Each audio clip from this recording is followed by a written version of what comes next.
Moi, j'ai commencé à travailler en vidéo aux Beaux-Arts avec le Humatic. Avec les grosses molettes, voilà. Mais j'ai jamais... Si, j'ai fait un tout petit court-métrage avec un collectif d'étudiants quand j'étais étudiante en 16 mm. C'est ma seule expérience avec la pellicule.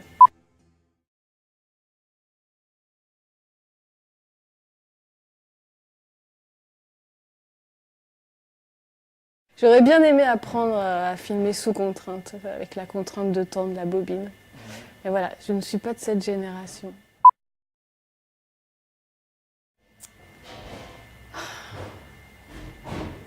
Tout est lié, en fait. Pour moi, il n'y a pas... Je pense que si je suis aussi émue et depuis toujours devant la langue des signes, c'est aussi parce que pour moi, elle est avant tout chorégraphique. Et que c'est une langue du corps. Et que pour moi, aujourd'hui, la danse et du coup la langue des signes, tous ces langages corporels et d'expression, c'est la manière la plus prégnante, la plus subtile pour moi, la plus dense pour dire qu'on existe et qu'on est sur Terre et qu'on est là pour danser.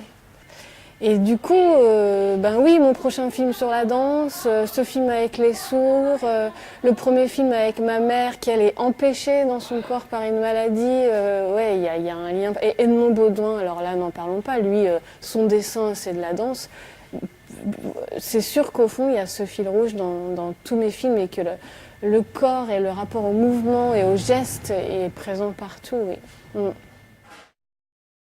Je pense, et ça je le partage avec Edmond Baudouin, justement, c'est quelque chose qui nous réunit beaucoup et j'ai beaucoup appris avec lui parce qu'avant j'avais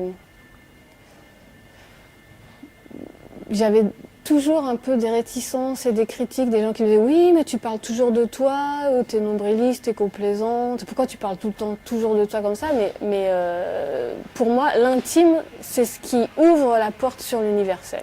J'ai l'impression que je ne peux vraiment atteindre un universel que quand je touche à l'intime de quelqu'un.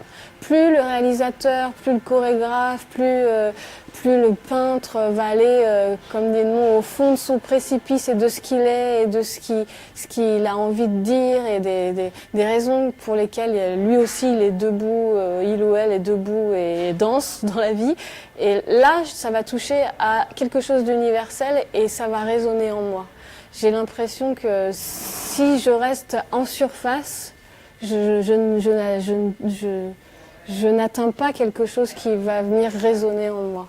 J'ai besoin de ça. En tout cas, moi, dans l'art, c'est ce qui me meut le plus, qui m'émeut le plus et qui me donne le plus à réfléchir et à ressentir. Quand je relis ce que j'écrivais il y a 10 ans, le film c'était un brûlot, quoi. J'étais tellement en colère, j'avais pas beaucoup de recul, j'étais aussi dans l'émotion de la mort de mon ami et de la souffrance de beaucoup de sourds autour de moi. Enfin, oui, c'était très très militant. Je trouve qu'aujourd'hui mon film n'est pas si militant. Moi je ne dis pas qu'il est militant, je dis qu'il est politique. Il y a 10 ans, le film que j'aurais fait aurait été très militant et avec un grand manque de recul. Ces 10 ans, en fait, ils ont été nécessaires pour prendre cette distance aussi avec le monde des sourds. Même si je sais qu'il y a des gens qui pensent que j'en ai aucune et que je suis encore dans la fascination, c'est vraiment beaucoup moins le cas qu'il y a 10 ans. Et je suis aussi beaucoup plus ouverte qu'il y a 10 ans à toutes les autres formes que peuvent prendre les modes de vie d'autres personnes sourdes. Il y a 10 ans, j'aurais pu tenir des discours contre l'oralisme, ce que je ne fais plus du tout aujourd'hui. Quand même une confiance aussi en moi par rapport à des dispositifs que j'ai déjà pu expérimenter, comme la voix off. Je sais qu'il y a beaucoup de gens qui aiment beaucoup mes voix off, qui se sentent vraiment accompagnés en douceur. Bon, il y en a d'autres qui n'aiment pas du tout, mais moi je sais que c'est la forme que je préfère. Et cette forme épistolaire, c'est pas la première fois. Par exemple, dans mon premier court-métrage D'un chagrin, j'ai fait un repos, c'était déjà une adresse au spectateur avec le tu. Mais je me parlais à moi-même, mais je parlais en même temps au spectateur. Et c'est des formes que j'aime beaucoup voir au cinéma. Chris Marker l'a fait, il y a d'autres personnes qui l'ont fait. C'est des formes qui me plaisent et qui sont liées aussi à mon histoire. J'ai toujours beaucoup écrit. Et des vraies lettres. Quand j'étais au collège, j'avais 15 correspondants dans le monde entier. Je passais mes journées en rentrant du collège à écrire des lettres. Enfin voilà, il il n'y a pas de secret, quoi. Tout est lié, voilà. Et je sens que de plus en plus, quand je regarde maintenant mes 4 films maintenant, je vois bien que tout est lié et que c'est pas juste un sujet comme ça parce qu'il m'intéresse. Je fais des films sur les choses qui m'habitent.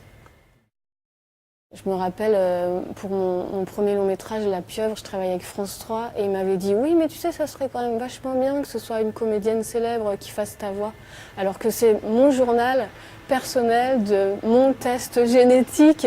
Et je leur disais « Mais c'est pas possible, comment voulez-vous que ce soit une comédienne qui fasse ma voix ?» L'intérêt justement, c'est que c'est bien mon expérience vécue et ma voix, elle raconte quelque chose. La voix d'une personne, c'est comme... au début, on a commencé à chercher les financements pour le film J'avancerai vers toi avec les yeux d'un sourd.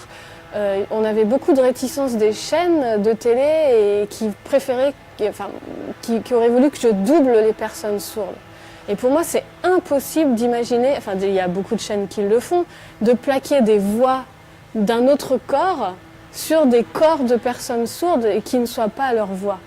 On a ça souvent avec des interprètes, mais c'est pas la même chose. On a quand même visuellement le corps de la personne qui est là. Mais plaquer des voix d'une autre personne sur des corps de personnes sourdes, pour moi, c'était impossible, inimaginable, quoi.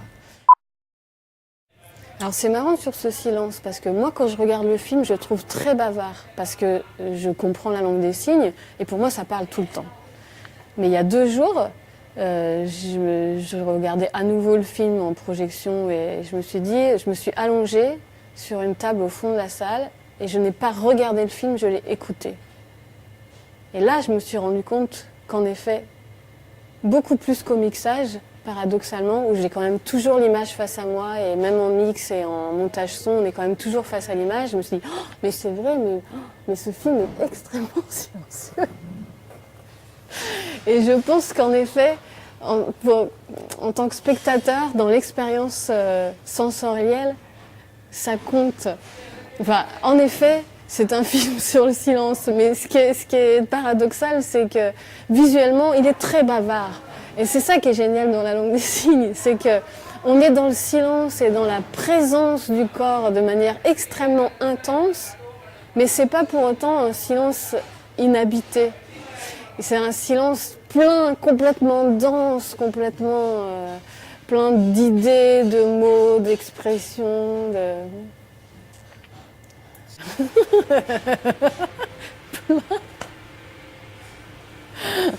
Ah bah oui. Quand pour moi l'Event est devant le Trocadéro qui fait son poème sur l'amour, ça c'est ouais. Ouais. Mais c'était des crève-cœurs hein, de couper des séquences comme ça. Parce qu'on ne peut pas faire un film de 3 heures, mais ce poème-là, de l'Event, il est beaucoup plus long et j'aurais toujours eu envie de le mettre dans son intégralité. Mais on ne peut pas, il faut aussi pas complètement lâcher le spectateur comme ça dans la sensation. Donc on va toujours le récupérer.